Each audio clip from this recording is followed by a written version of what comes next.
चला पढ़ लें। ये जो ऑप्टिक्स है यानी कि जो प्रकाशिकी है, प्रकाशिकी वो क्या है? रोशनी यानी कि लाइट प्लस देखना, है ना। यानी कि लाइट और देखने की दुनिया का विज्ञान ही तुम्हारा क्या है? ऑप्टिक्स है ना। आप लोगों ने कभी सोचा है कि ये चांद कितनी दूर है, सन कितनी दूर है ना, और पृथ्वी पर ये सारे इतने सारे ऑब्जेक्ट्स हैं, जैसे चंद्रमा, वो सूर्य के चारों तरफ चक्कर लगाने वाले ग्रह हो गए, है ना। तुम्हारा 8 ग्रह हैं, है ना, बुध शुक्र पृथ्वी मंगल, ये सब। तो इनको अपन धरती पे बैठ के आसानी से देख सकते हैं, जबकि हमें अंतरिक्ष में दिखाई नहीं देते। चांद तो हमें दिखाई देता है, लेकिन चांद को जब अपन ऐसे ऐसे इंस्ट्रूमेंट हैं कि चांद को भी अपन क्या कर सकते हैं? बहुत बड़ा देख सकते हैं। आपके मोबाइल में ही आप उसको जूम करके क्या कर सकते हो? अच्छा खासा देख सकते हो, है ना। तो ये सब किसकी वजह से हो पाता है? इतने बड़े इतनी डिस्टेंस पर ये जो ऑब्जेक्ट्स हैं हम उनको कैसे देख पाते हैं? तो ये कमाल करती है क्या? ऑप्टिक्स। क्या? ऑप्टिक्स। ऑप्टिक्स में हम पढ़ते हैं किसके बारे में? माइक्रोस्कोप्स के बारे में और टेलीस्कोप्स के बारे में। वो जो टेलीस्कोप होते हैं, वो टेलीस्कोप बहुत लंबी दूरी पर जो ऑब्जेक्ट्स स्थित हैं उनको हमें क्या कर सकते हैं? बड़ा क्या कर सकते हैं? दिखा सकते हैं, ठीक है।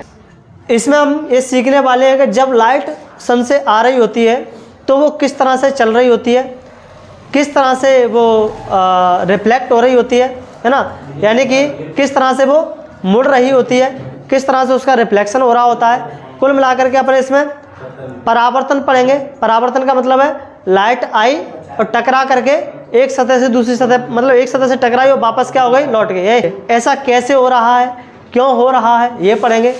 और कभी कभी लाइट आती है, टकराती है, और टकराने के बाद उसी ऑब्जेक्ट में क्या हो जाती है? अंदर घुस जाती है। तो ऐसा क्यों कर रही है? और इस फिनोमेना को अपन क्या कहते हैं? तो रिफ्रैक्शन कहते हैं, ठीक है। कभी लाइट आई और लाइट आ गई और जिस सतह पर टकरा रही है उसी सतह पर क्या हो गई? वो एब्जॉर्ब हो गई, उसी सतह ने उसको क्या कर लिया? एब्जॉर्ब कर लिया। तो ऐसा क्यों हो रहा है? क्यों एब्जॉर्ब कर रही है वो, है ना। तो ये सारी घटनाएं अपन इसमें क्या करने वाले हैं? पढ़ने वाले हैं, ठीक है।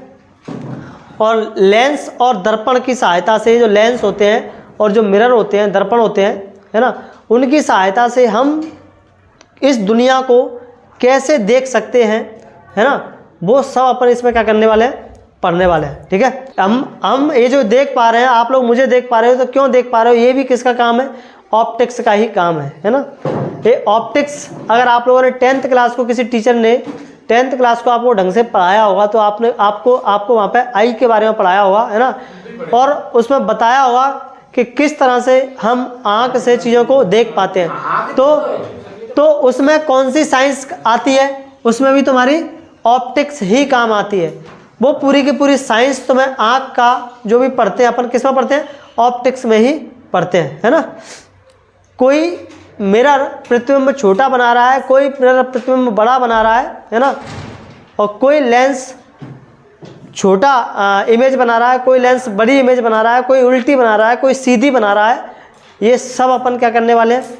इसी चैप्टर में पढ़ने वाले हैं। ये चैप्टर तुम्हारा 10th क्लास का जो चैप्टर था, है ना, जो परावर्तन और अपवर्तन यानी कि रिफ्लेक्शन और रिफ्रैक्शन, उसी का एक्सटेंडेड फॉर्म है, यानी कि उसी का बड़ा हुआ क्या है? रूप है ये, ठीक है। बहुत सारी चीज़ें इसमें ये आपको एकदम आसान लगेंगी क्योंकि वो आप लोगों ने 10th क्लास में पढ़ रखी हैं, लेकिन कुछ चीज़ें जो हमने वहाँ नहीं पढ़ी हैं, इनको अपन यहाँ पर पढ़ेंगे तो वो चीज़ें आपको थोड़ी सी क्या कर सकती हैं? परेशान कर सकती है, ठीक है। इसका इम्पोर्टेंस क्या है हमारी लाइफ में, हमें क्यों पढ़ना है? तो सबसे पहला इम्पोर्टेंस तो फिजिक्स की दुनिया में ही है। अभी तो हम ऑप्टिक्स का यहाँ पर केवल और केवल ट्रेलर पढ़ रहे हैं, लेकिन आगे जब आप पढ़ोगे हायर क्लासेस में, हायर स्टडीज़ में जाओगे तो वहाँ पर ऑप्टिक्स का और भी बड़ा तुम्हें क्या देखने को मिलेंगे, है ना, यूजेस देखने को मिलेंगे। तो वो सब तुम इसी चैप्टर का एक्सटेंडेड पार्ट पढ़ोगे, है ना। तो अगर यहाँ पे आप लोग इसको अच्छे से पढ़ोगे तो आगे चल के उन चैप्टर्स को अच्छे से समझ पाओगे जहाँ ऑप्टिक्स आप लोग पढ़ोगे। आगे एक वेव ऑप्टिक्स ब्रांच होती है साइंस की, फिजिक्स की, उस वेव ऑप्टिक्स को भी आप लोग इसी चैप्टर की मदद से अच्छे से सीख पाओगे ना। एक होता है तुम्हारा फाइबर ऑप्टिक्स। फाइबर ऑप्टिक्स ये जो तुम्हारे ये जो वो लगते हैं ना वाईफाई, यहाँ पर फाइबर केबल के बारे में आप लोगों ने सुना होगा कि फाइबर वाला वाईफाई लगा है ना, वो फाइबर वाला वाईफाई कैसे काम करता है वो भी आप लोग किस में समझोगे, इसी ऑप्टिक्स में समझोगे, है ना। और जो आप आगे पढ़ोगे मॉडर्न फिजिक्स की एक ब्रांच है ना, आधुनिक फिजिक्स, उस आधुनिक भौतिकी में भी आप किस चैप्टर से पढ़ोगे, इसी चैप्टर से पढ़ोगे। तो यहाँ अच्छे से पढ़ोगे तो आप लोगों को वहाँ वो चीज़ें अच्छे से समझ में आएंगी। हमारे डेली लाइफ में इनका बहुत ज़्यादा यूज होता है ना। डेली आप लोग चश्मा, ये अगर सोचो ये ऑप्टिक्स विकसित ना हुई होती तो आज हमारी आँखें इस एज पर आकर के ख़त्म हो जाती, लेकिन ऑप्टिक्स थी, ऑप्टिक्स ने विकसित किए क्या, चश्मे, और उन चश्मों से हमारी आँख फिर से कैसी हो गई, वैसी की वैसी हो गई, है ना। जो व्यक्ति स्वस्थ व्यक्ति देख सकता है वैसे ही आँखों का रोगी व्यक्ति भी क्या कर सकता है, इन चश्मों से देख सकता है। तो डेली लाइफ में इनका बहुत सारा यूज है। दूरबीन, है ना, माइक्रोस्कोप, आप लोग ये जो सूक्ष्मदर्शी की सहायता से ये जो तुम्हारे लैब होती है, लैब में आप लोगों ने बहुत सारे माइक्रोस्कोप देखे होंगे। बैक्टीरिया, वायरस आप लोगों को दिखते नहीं है ना। अब सोचो इनकी स्टडी हम नहीं कर पाते अगर हमारे पास माइक्रोस्कोप ना होते, है ना।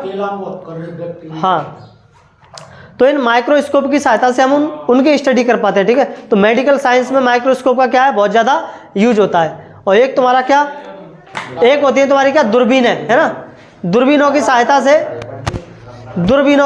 से यानी कि टेलीस्कोप की सहायता से आप लोग क्या कर सकते हो, बहुत दूर की वस्तुओं को आसानी से देख सकते हो, है ना, ठीक है। और चिकित्सा के क्षेत्र में जो आप लोग देखेंगे, जो क्या नाम है, लेज़र थेरेपी होती है एक आँखों की, है ना, लेज़र थेरेपी, उसमें भी ऑप्टिक्स ही यूज होती है।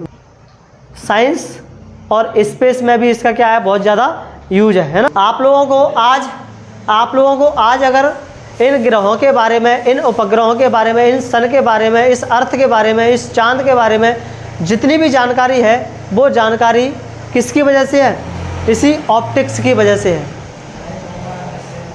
इसी ऑप्टिक्स की वजह से, यानी कि इसी प्रकाश की वजह से है, क्योंकि हम लोगों ने ऐसे ऐसे टेलीस्कोप बनाए, ऐसी ऐसी दूरबीनें बनाई जो पृथ्वी का, हम लोगों ने टेलीस्कोप ही भेज दिया, ऊपर भेज दिया टेलीस्कोप अंतरिक्ष में।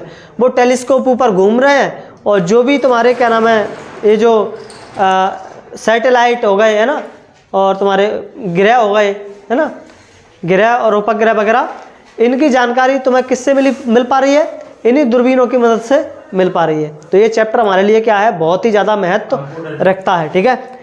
इस चैप्टर में अपन क्या क्या मुख्य विषयों के बारे में पढ़ेंगे तो परावर्तन के बारे में पढ़ेंगे, रिफ्रैक्शन यानी कि अपवर्तन के बारे में पढ़ेंगे, लेंस और दर्पण सूत्र इनके बारे में पढ़ेंगे, इनके यूजेस क्या होते हैं वो पढ़ेंगे, ठीक है।